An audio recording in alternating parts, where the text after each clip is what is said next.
You're listening to Arsenal for Democracy, episode 387, recorded on Tuesday, July 2nd, 2021. I'm your host, Bill Humphrey. Joining me on the line from Idaho is Rachel. Hello, Rachel. Hi, Bill. We're going to be talking about steam donkeys. So steam engines, as everyone who listens to this show knows by now, can be used for all sorts of purposes. The most famous kinds of steam engines in the first industrial revolution served to A, move a vehicle such as a train, mine car, or ship, and B, power stationary machinery like a mill loom or a drainage pump in a mine or a ship. But there was also a third major use for steam engines at the end of the first industrial revolution, lifting and pulling objects with winches and pulleys. Rachel, could you explain what this looked like in practice? Yeah. So this type of stationary steam engine is known as a donkey engine, perhaps in reference to their replacement of actual donkeys in some contexts. They originated in the mid-19th century on ships as a secondary engine, not for turning the screw propeller or paddle wheel, but for raising and lowering sails or loading and unloading cargo or supplies. Donkey engines were also later installed on piers for loading and unloading as well. They sometimes also powered the bilge pumps, and I assume probably sometimes hauled up and down the ship's anchor. These donkey engines allowed ships to operate with vastly fewer human crew members than older sailing ships had needed, and at some point the fishing industry also realized they could use donkey engine cable winches to haul in fishing nets. The innovation spread in the 1880s to the logging industry with a patent issued to John Dolbear of the Dolbear and Carson Lumber Company of Eureka, California in 1882.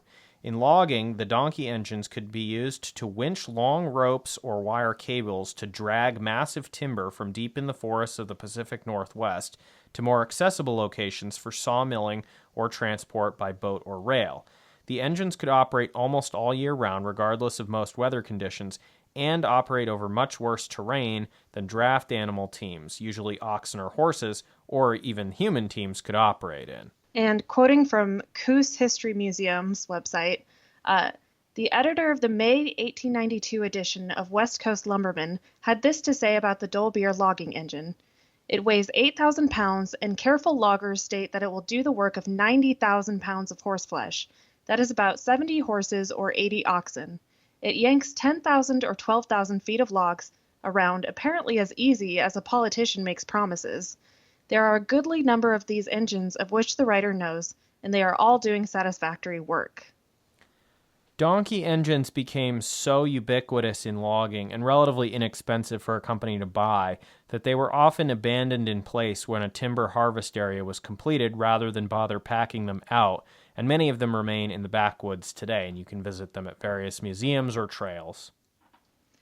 Some donkey engines in logging could actually be moved around by putting them on a sled, hooking the winch cable to a destination point that couldn't move, and then hauling on the cable with the engine winch itself so that it moved instead of pulling something toward it.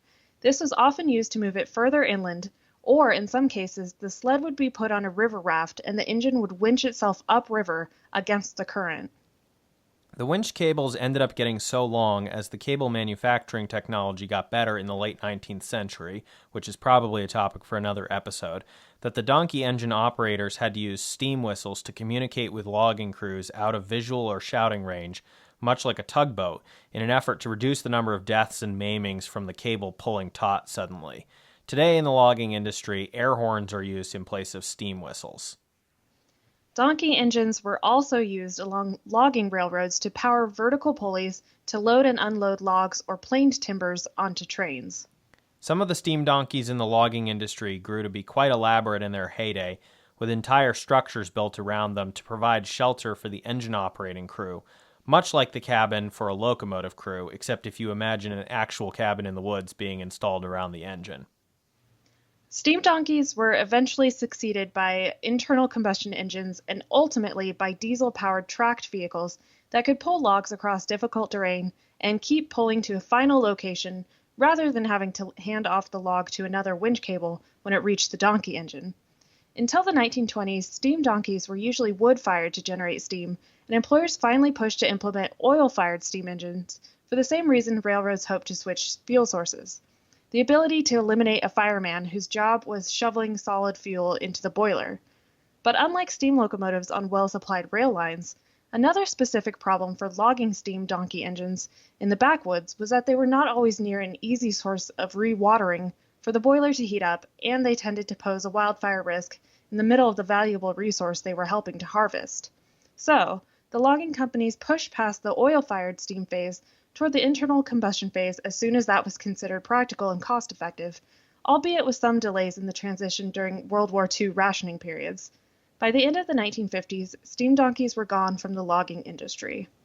And before we discuss some of the points that came up in the course of researching this, I wanted to take a side digression because I had noticed in a lot of the sources that they alluded to the use of steam donkeys in mining. So I wondered what that was about. Because as we talked about at the top of the episode, obviously mines had for a long time used steam engines to do things like pump out the lower levels so that they didn't flood with water, that kind of thing.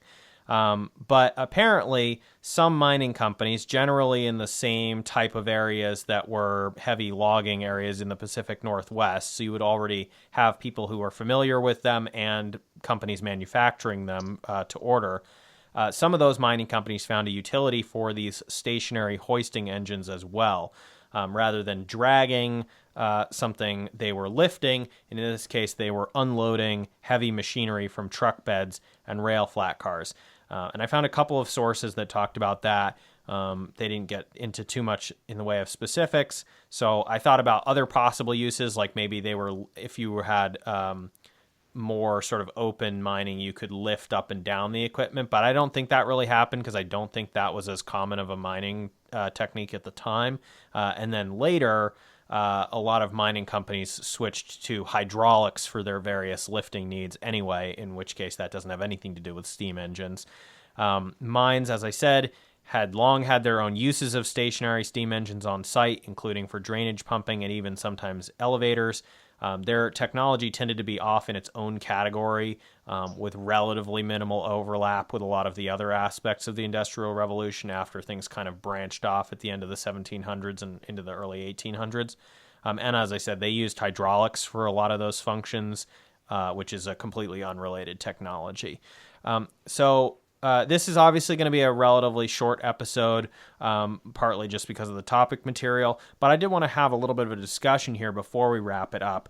So Rachel, I don't think either of us had really heard of a steam donkey before we kind of got the idea to do this episode by seeing a reference to it. Interesting piece of technology, but what are some of the important takeaways or things that are particularly noteworthy about this technology and the timing of its adoption, especially by the logging industry, but earlier on by the maritime industry? Well, one thing we were talking about before we started recording was just how kind of late in the Industrial Revolution timeline this technology showed up in, and our hypothesis is that the cable technology really had to be kind of the foundational factor in the adoption of the steam donkey. You have to have good, strong cable in order to winch these heavy, whether it's cargo or whether it's lumber or any other resources or other machinery that you need to move around. You need to have a strong cargo or a strong rope, or else that just isn't going to work. Your rope's going to snap, your cable's going to snap, and you're right back at square one hauling things with draft animals instead, just because you need that cable to make everything work. Yeah, and one thing that we haven't talked a huge amount about, and we'll probably do some more episodes, is that sort of transitional period with steamships where for a while you had kind of a combination ship, at least out at sea, rather than talking about riverboats, where you would be sailing whenever the wind was favorable and only using your boiler-powered propeller when you just couldn't get any sort of sail power, especially because you'd have to be careful about how you used coal if there wasn't a coaling station available. And that's the type of engine that most people think of when they're thinking of a steam engine on a ship, especially in the mid-19th century. But again, in fact, it was this secondary engine that became the donkey engine that becomes the model for these other uses, whether it's on piers or then in the logging industry. And so you would have, your main engine would be providing power to move the ship, and then you'd have this secondary engine that was much smaller that could do things like replace a lot of human labor to raise and lower sails, adjust them back and forth, things like that. And so you could kind of get the best of both worlds, where you were making it easier to sail, but still not necessarily using as much fuel resources as you would need to just, completely go under steam power the entire way. And you can do a lot of that stuff like raising and lowering sails with ropes because that's already in use. But in order for you to then use it for other things, like using them on the piers to raise and lower cargo in and out of ship holds, or using them in the backwoods to haul logs around, you really need that very strong wire cable, because the original designs by Dolbear did use, for testing purposes, manila ropes and things like that, and those just didn't really hold up. And especially in the Pacific Northwest climate, you can imagine they would be rotting, things like that. They catch on something on the ground, it rips it up, that kind of thing. If you have quality steel wire cables, that's going to be a lot more durable. And so that is our hypothesis. We didn't see anything in the source material that indicated that one way or the other, and there are a couple of books written about steam donkeys, but we did not read those books, so they may address that. But that's our hypothesis, is just that you needed to get to a certain level of steel cabling for this to be really practical. Interesting as well, Rachel, I think that you see the elements, once again, of labor in relation to these pieces of equipment, right? Is it generating new jobs because it can suddenly do so much more, and therefore you can make enormous amounts of profit by hiring more people and scaling your operations up? Or do you have a situation where you're replacing labor? In this case, they were mostly replacing animal labor and expanding their operations, I think. But we also see hints of the opposite trend with the discussions around whether or not to go to internal combustion engines. Yeah, that's something I was thinking about as well. I think we mentioned that aspect on our lumber and timber episode. Just the fact that the human labor was so abundant that the technology kind of wasn't needed for a while, and especially when the lumber was coming from the Midwest or back east and didn't have to travel as far. But once those forests were kind of clear cut and the lumber industry had to move west, then you were running into having to move your lumber a lot farther, and then you needed some more. The technology had to catch up to make that profitable industry at that point. Yeah, and this was, like you said, this was one of the aspects that we discussed on our forest products episode, that was a bonus episode that will be released shortly to everybody. But basically, yeah, the idea there is like, for a while you can get by with just not needing the technology. And that's also something that we talked about with the American system of manufacturing on our episode with Kelly a few weeks ago, right? That one of the things that the Americans generally did, although not in this industry until quite late, was to replace laborers with machinery as quickly and as early as possible, because there was a lot less labor available compared to the situation in, say, England. And so the U.S. technologically tended to advance faster and seek more productivity per worker rather than necessarily replacing workers. And in this case, we're seeing that this was sort of an outlier industry that finally starts to catch up, as you say, during the Second Industrial Revolution, and even late in that as well. I mean, we talked about a lot of the forest product stuff being in the 1890s. We see this development with the steam donkeys in the logging industry being in the early 1880s. And the Second Industrial Revolution starts in the United States in the late 1860s, or at the latest about 1870. And that's obviously been a huge theme of our show over the past year and almost year and a half. So yeah, those were some of the themes that I think jumped out at us while we were working on this episode. Any other additional thoughts, Rachel? I would like to see a preserved steam donkey. There are several across the country. There's one at Fort Humboldt State Park in Eureka, one at Point Defiance Park in Tacoma, Washington, and there's even one at Legoland Billund in Denmark.